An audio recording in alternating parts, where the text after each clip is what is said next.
사랑하는 형제 여러분, 12월 9일 월요일 새벽 묵상에 오신 것을 환영합니다. 오늘은 사무엘상 12장입니다. 10장에서는 사울이 왕으로 선출되고 11장에서는 암몬을 사울이 암몬의 침략을 물리치면서 백성들의 인정을 받고 드디어 사울이 왕으로 옹립되었습니다. 이제 이스라엘의 왕정이 본격적으로 시작되는데요. 이스라엘의 왕정이 다른 나라들의 왕정과 다른 점은 신정적 왕정이라는 사실입니다. 백성들이 왕정을 요구한 의도는 하나님의 통치를 거부하고 인간의 통치를 받겠다는 인본주의였는데요. 만약 백성들의 요구대로 인본주의적 왕정이 시작된다면 이스라엘은 다른 모든 나라들과 마찬가지로 쿠데타와 반역이 거듭되고 왕조의 교체가 반복되는 역사를 가지게 될 것입니다.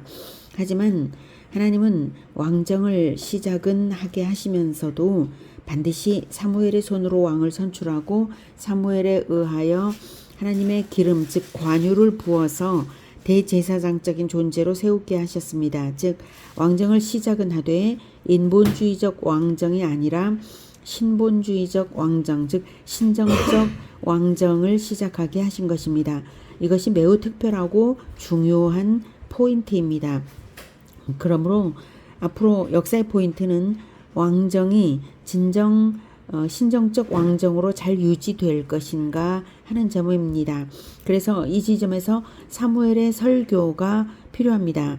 모세가 가나안 땅을 자기는 안 들어갔지만 신명기 설교를 줌으로써 말씀 순종과 불순종에 따라 축복과 저주가 갈린다 이렇게 경고했잖아요. 그런 것처럼 이제 사무엘이 바로 그와 같은 성격의 설교를 해야 할 시점입니다. 그렇게 신정적 왕정의 가교 역할을 한 사무엘이 온 이스라엘에게 주는 경고적 설교를 시작하려 하니 먼저는 사무엘 자신이 전혀 사심없는 사사로서 이 설교의 진정성이 인정되어야 해서 먼저는 이스라엘 앞에서 자기 검증을 하는 그런 말을 먼저 하고 설교를 시작합니다. 이제 사무엘의 그 자기 검증의 말을 그리고 설교를 들어보도록 하겠습니다. 사무엘상 12장 12장 사무엘이 온 이스라엘에게 이르되 보라, 너희가 내게 한 말을 내가 다 듣고 너희 위에 왕을 세웠더니 이제 왕이 너희 앞에 출입하느니라.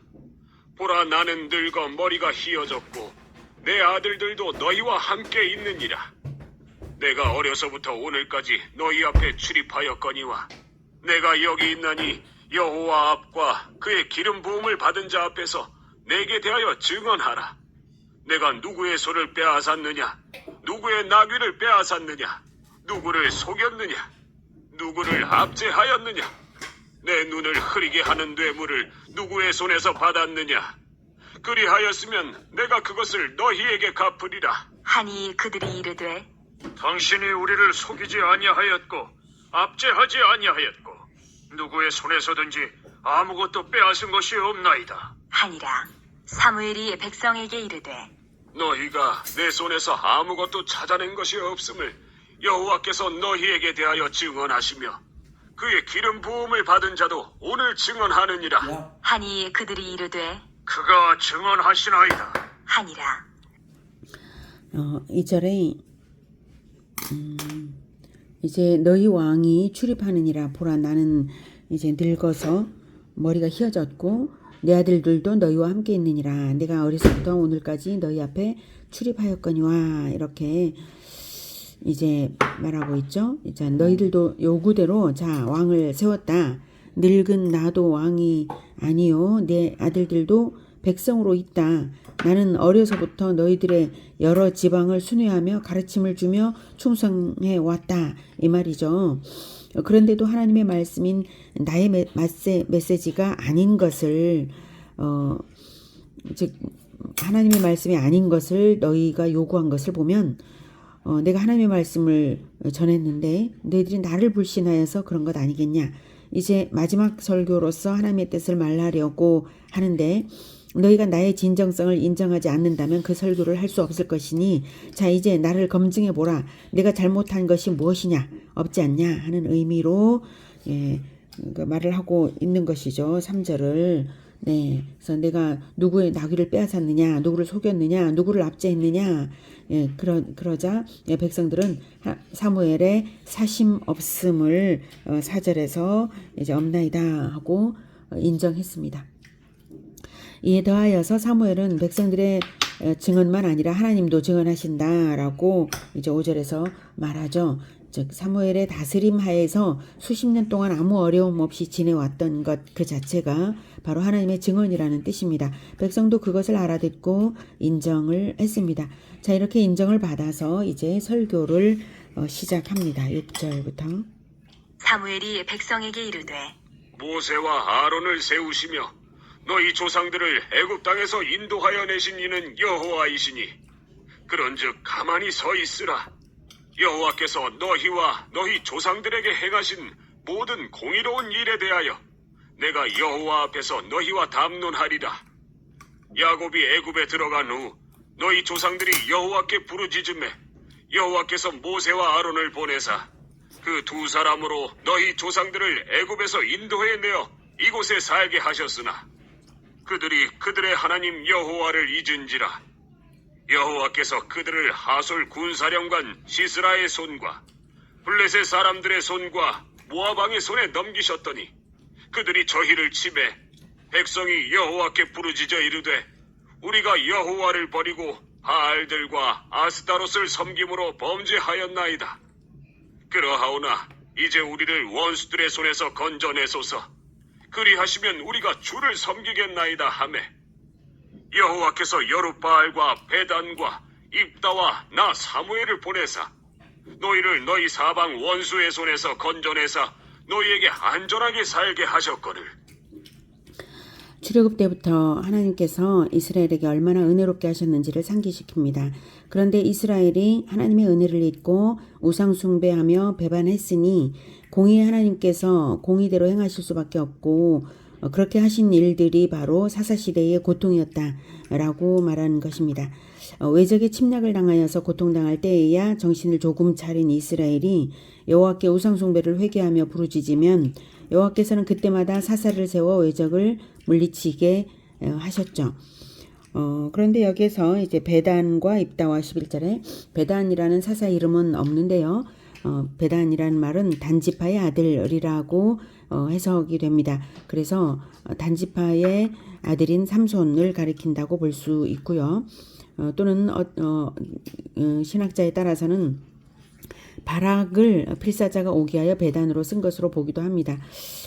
그런데 바락을 이제 사사라고 하지는 않으니까 삼손이라고 해석하는 게 맞는 것 같습니다.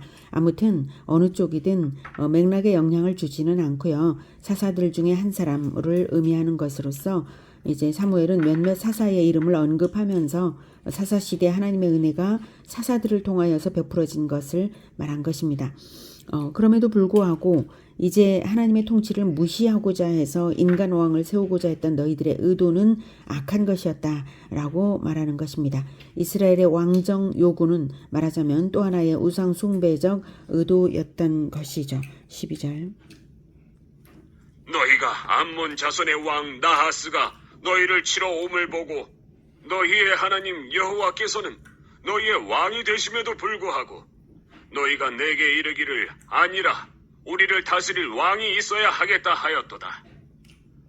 이제 너희가 구한 왕, 너희가 택한 왕을 보라.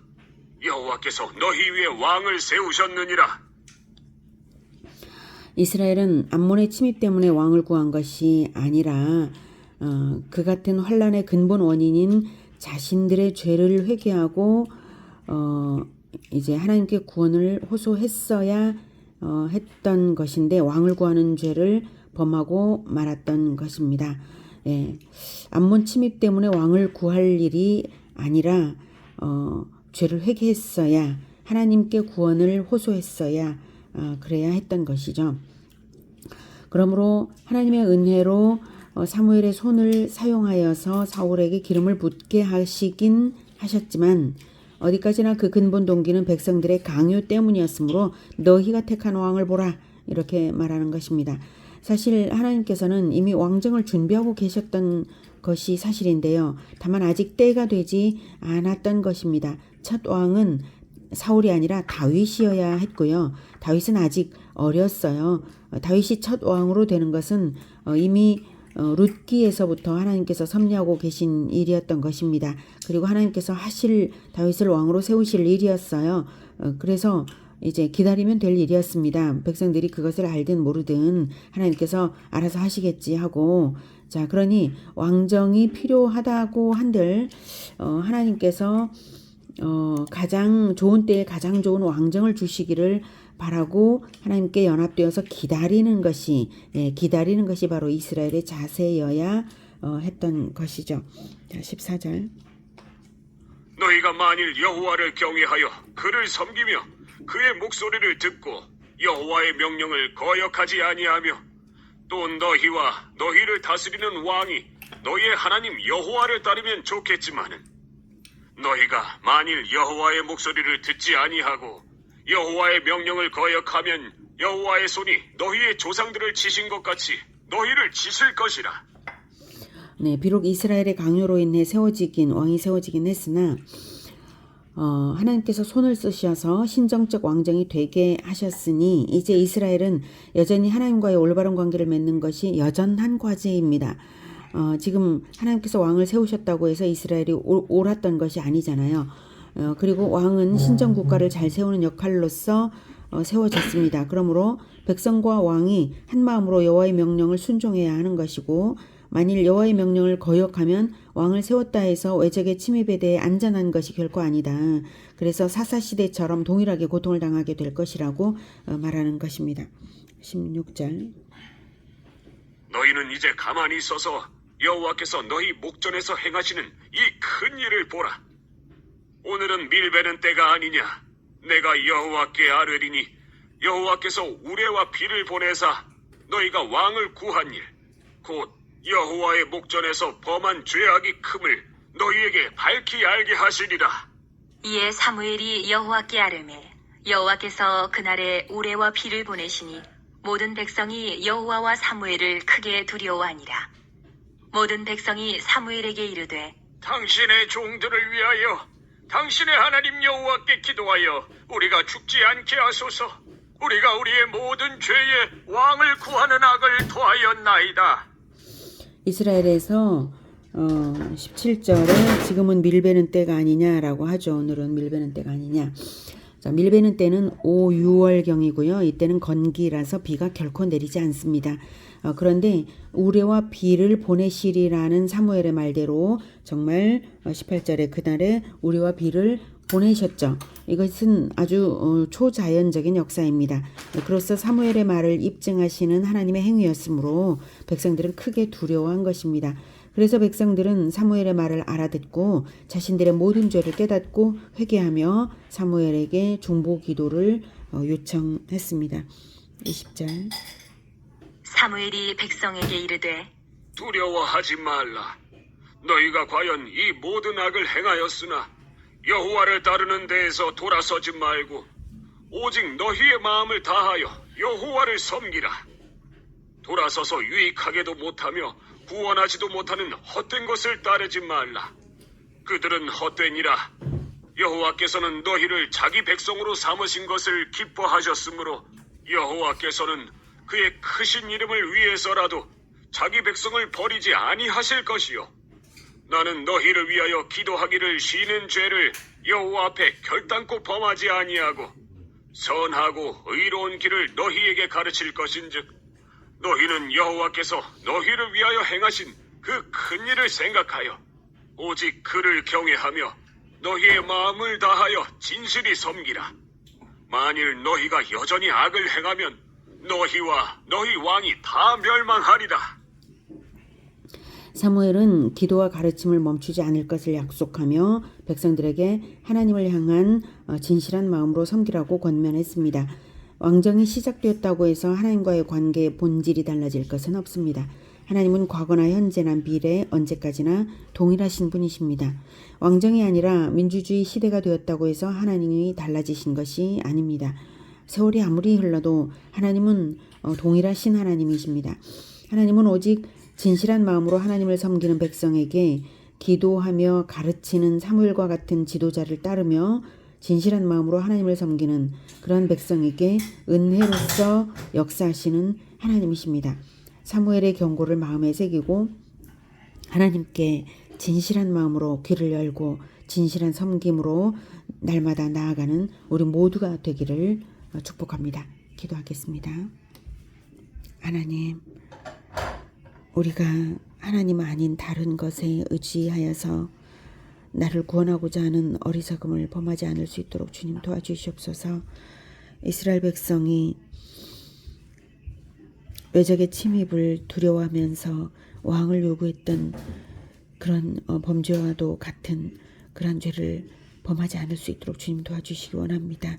우리는 오직 하나님께 도움을 구하며 하나님을 의지하여서 하나님의 뜻이 합당하게 이루어지기를 소망하며 주의 길을 따르겠습니다. 주님 도와주시옵소서. 우리가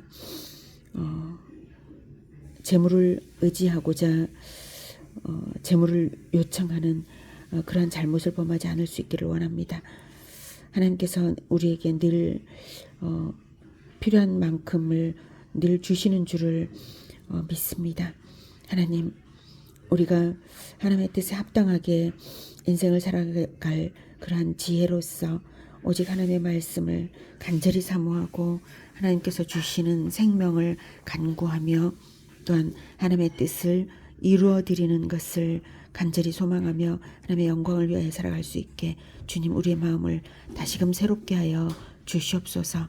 오늘 하루도 하나님 주님 뜻에 합당하게 걸어갈 수 있도록 주님 성령께서 인도하여 주시기를 원합니다. 주님 안전하고 또한 건강할 수 있도록 또한 형통할 수 있도록 원합니다. 하나님, 우리 예수제자교회에 지금 아프신 분들이 있습니다.